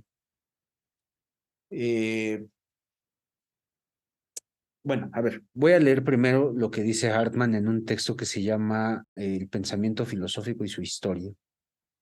Dice, pero no es la tipicidad de los pensadores lo que aquí importa, tanto como los dos tipos de pensamiento filosófico mismo, que pronto se separan en su trabajo, pronto se mezclan. Una forma de pensar se aferra a la consecuencia del sistema, busca llevarla a cabo a toda costa. No depende de la intrusión, sino de la unanimidad. No puede evitar violar los problemas, permite soluciones forzadas, o, si los problemas no quieren someterse al sistema, tiende a rechazarlos, a declarar preguntas mal formuladas, ¿no? Entonces, yo creo que en ese sentido, la propuesta que está haciendo Hartman de una ontología en el sentido que hemos señalado, ¿no? Como señaló José, ¿no? Como filosofía última, como filosofía crítica, como pregunta por el ente, ¿no? Está profundamente anclada a enfocarse en los pensadores, no como pensadores de sistema, es decir, no aproximarse a ellos buscando, ¿no? La solución a las cuestiones, ¿no? Que es un vicio que está muy presente en las academias filosóficas. Por eso nos apegamos a los filósofos, porque nos dan respuestas. Si fuéramos pensadores aporéticos, investigaríamos en todas partes. Eso es lo que está diciendo Nikolai Hartmann, ¿no? O sea, se trata de un problema de pedagogía de la filosofía, ¿no? Cuando está tratando de establecer esta distinción, y entonces la distinción tiene que ver con la distinción entre los tipos de pensadores, ¿no? O entre los tipos de pensamiento, que es o pensamiento constructivo sistémico o pensamiento aporético sistemático, ¿no? Que se colige muy bien con la idea de entre el idealismo, ¿no? O estas visiones de mundo que son idealistas, que conciben el mundo como es para mí, porque en el fondo eh, el, el, la interpretación del mundo como es para mí es la que en el fondo desecha los problemas, ¿no? Es la expresión de entender al mundo para mí es sentirme en la libertad que puedo deshacerme de problemas a contentillo, ¿no? En cambio, la posición realista es la que pues no permite deshacerse del problema, ¿no? Entonces, esto supone también un etos, ¿no? O el etos idealista o el etos realista, ¿no? Y ese etos, pues sí conduce a lugares muy distintos, porque el etos idealista es obligar a que el cosmos se someta a la idea. Y eso Hartman ya lo decía en el 33, eso devasta el planeta. ¿No? Nuestro ideal de cultura, de que todos, educar a todos, que todos sean cultos bajo una misma norma, dice, eso es insostenible en el planeta, ¿eh? No hay manera. O sea, si nuestra idea de igualdad va por ahí, dice, estamos perdidos, ¿no? El derroche de recursos, bueno, todos los problemas que tenemos hoy en día, ¿no? Expoliación del territorio para que haya vías de comunicación, acceso, ¿no? Todo lo que supone nuestro ideal de cultura. Dice, eso no lo soporta el cosmos, ¿eh? Eh, y eso lo que quiere decir es que esos ideales, ¿no? De explotar la Tierra conforme a un determinado plan, pues es idealista. Y por eso decía hace rato, ¿no? Que la ontología es crítica de toda ideología, ¿no? O sea, solamente, pues, apegándonos a lo que es, ¿no? Y no a lo que hacemos y deshacemos de las cosas, pues uno se preserva de caer en estas actitudes, ¿no?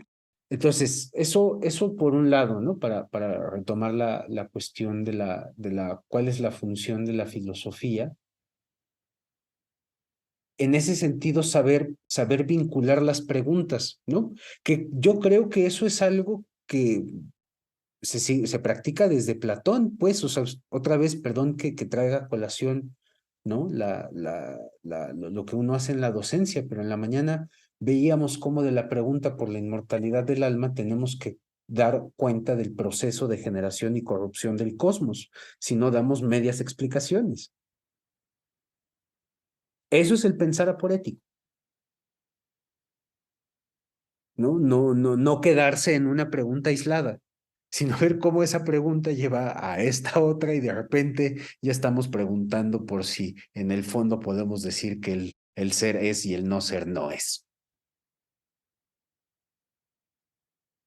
¿no? Porque si lo que se corrompe no es, pues entonces ¿cómo puede ser principio de ser? Punto, ¿no? Ya, sí, se acabó. Y eso es lo que Hartman ve que son en el fondo las cuestiones aporéticas, ¿no? Por eso yo les llamaba la atención desde que fue la segunda exposición, o la exposición de la segunda sección, que prestaran atención al hecho de que Hartman está llamando metafísico a los nexos de los problemas, ¿no?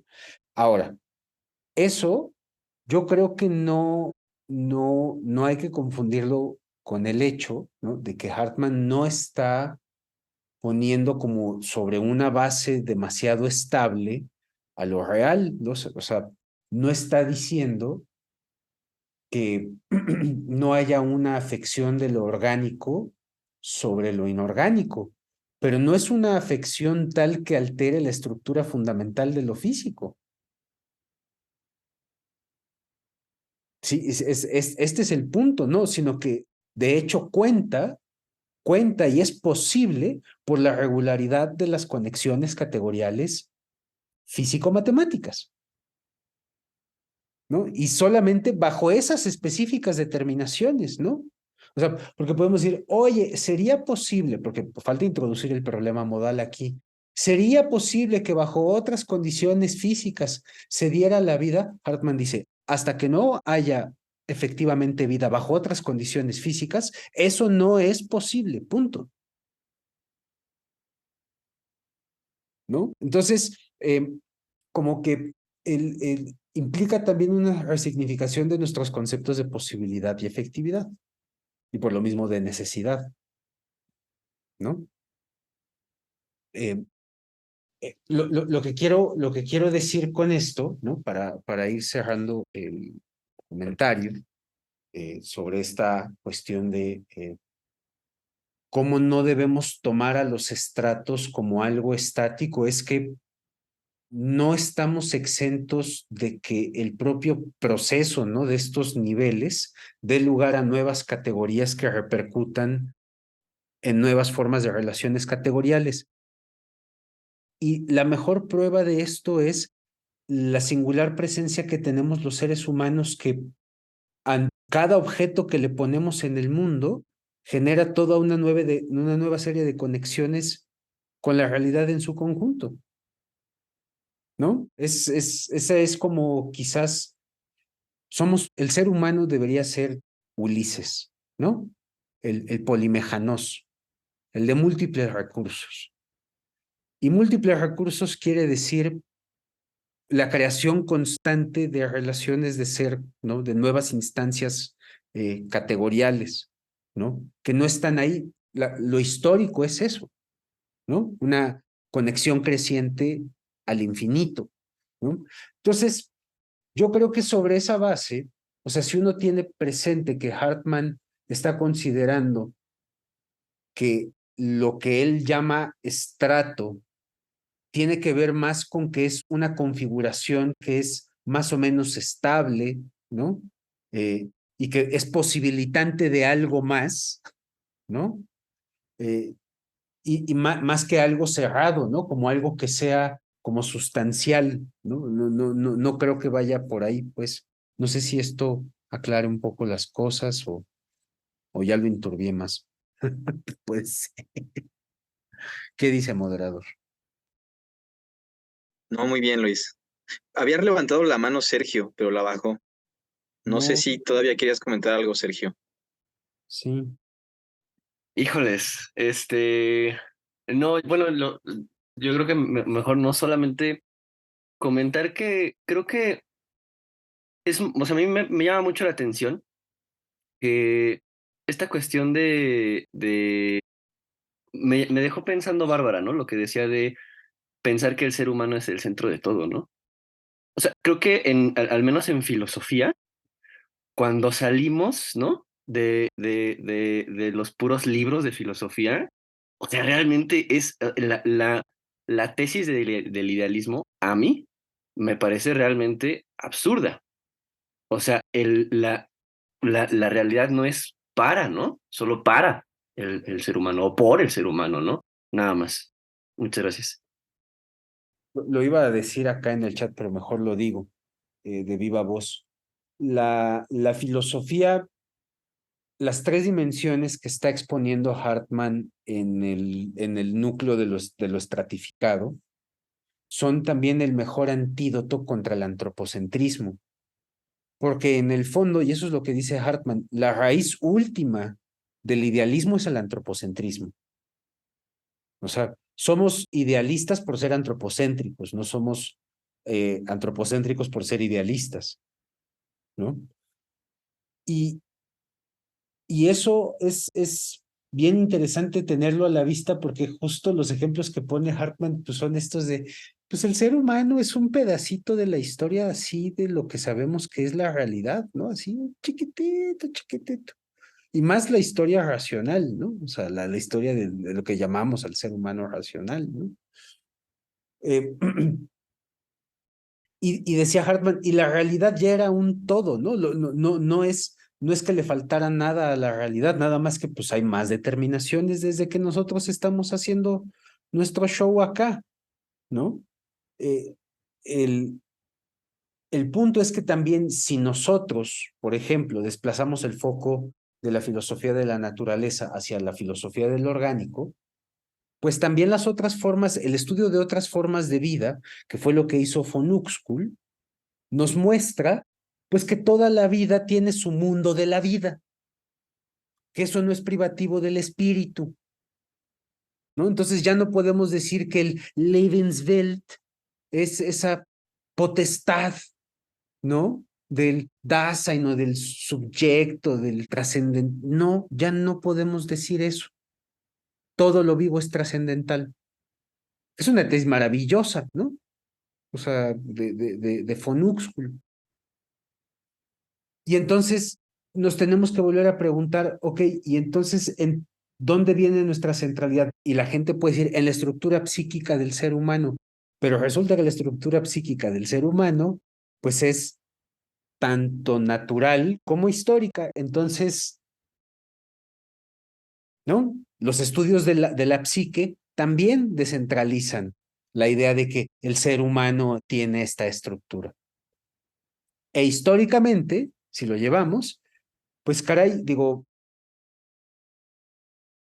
no nos quejamos, ¿no? De ciertos filósofos alemanes que dicen que solo los griegos y los alemanes son los herederos de la patria potestad de la filosofía.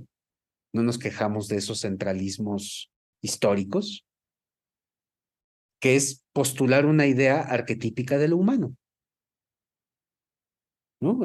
Insisto, hubo un filósofo de estos ahora jóvenes con mucha fama, ¿no? Que decía que tenían que volver a ser los europeos los que señalaran los valores para estos tiempos de oscuridad. Dices,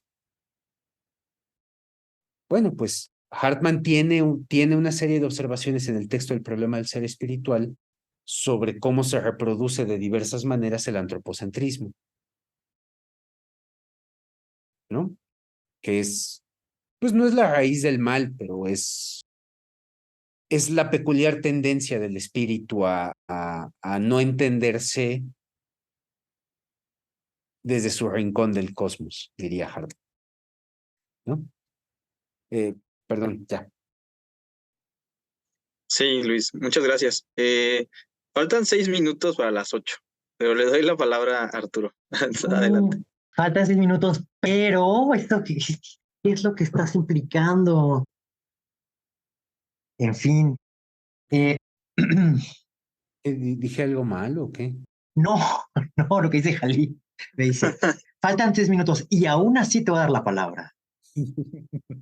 Bueno, aún así me la voy a tomar. No, a ver, dijo algo que me gustó, no dijo algo que me gustó y estrato es una configuración estable.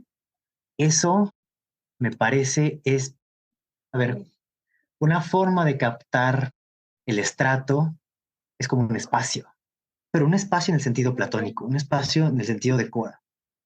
Sí, del lugar. Eso, que no es una cosa, tampoco es mente, pero que es nodriza de las cosas. A mí me gusta mucho la idea de que un estrato pueda ser como esa nodriza que nutre a las cosas en un cierto contexto, en una cierta dimensión de la cosa, y la sostiene sin ser una cosa ella misma y sin ser tampoco idea. Ese es todo lo interesante del espacio. Schelling, otra vez, ¿no? Ya saben, Schelling tiene una idea muy interesante, ya no me acuerdo dónde la dice, pero el espacio es el fantasma del sujeto. Dice, porque es como si algo concibiera, está pensando desde luego en el ser percibido, y está pensando también en que el espacio es el sensorium dei en Newton, ¿no? Pero dice, a pesar de eso, parece que el espacio es como una especie de mente en el cual las formas y los objetos afloran, pero no es una mente, ¿no? La tentación, sí está, es creer que eso es una mente, ¿no? Pero tampoco carece de mente, ¿no? No carece de orden, no carece de orden, pero ese espacio va sosteniendo la dinámica de las cosas.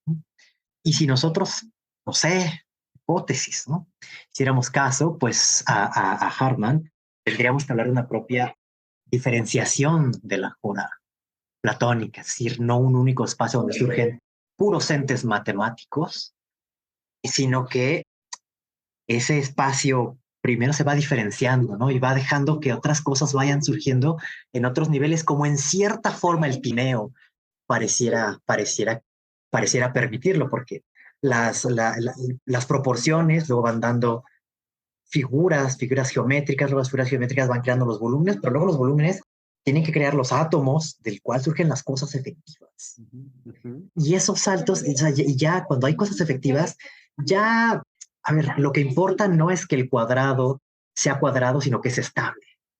Y la estabilidad es una propiedad macro, no local. O sea, es cuando ya metes los cubos en el mundo, que resulta que son más estables que los triángulos, o resulta que los hexágonos de las abejas resultan una solución matemática maravillosa para cubrir el espacio, sin desperdicio.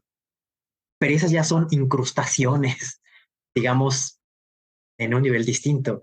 a nivel geométrico no es mejor ni más eficiente, no le corresponde la palabra eficiencia al triángulo o al rectángulo en sí. Pero bueno, me gustó una elaboración posterior, pero ulterior, pero me gustó la idea de estrato como una configuración estable, como un espacio.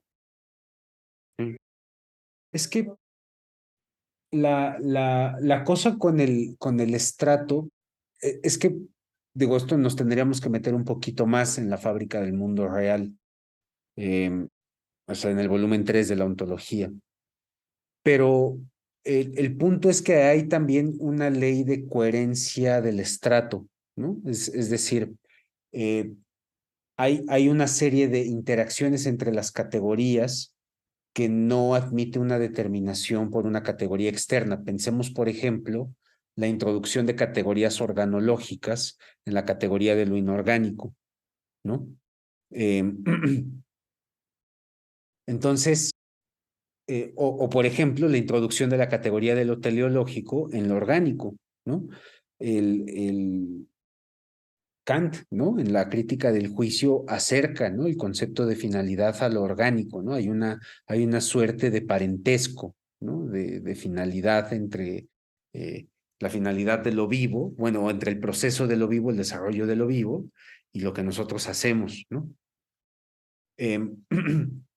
Pero otra vez, es como trayendo el concepto de finalidad a lo orgánico, no tratando de obtener su categoría misma, ¿no? Entonces, para responder a Jalide, ¿qué es esto de respetar los estratos? Es esto, ¿no? O sea, saber que yo no puedo explicar fenómenos físicos con categorías que le son ajenas, ¿no? Porque pues entonces a ver, eso no quiere decir, porque uno puede decir, uy, pues es que eso entonces deja de fuera toda, ¿qué pasa con los animistas? ¿No? Dices, bueno, a ver, pero espérate. Una cosa es lo que la gente crea respecto de las cosas y otra cosa es la constitución de la cosa, ¿no? O sea, la relación anímica con las cosas es una relación de los seres animados con lo animado. Un ser no animado no puede tener relaciones animadas con lo otro, ¿no? Eh, es muy chistoso. Una vez estaba Kokoschka frente a un espejo, estábamos en Acapulco, y volteó a ver al espejo y se le aventó, ¿no?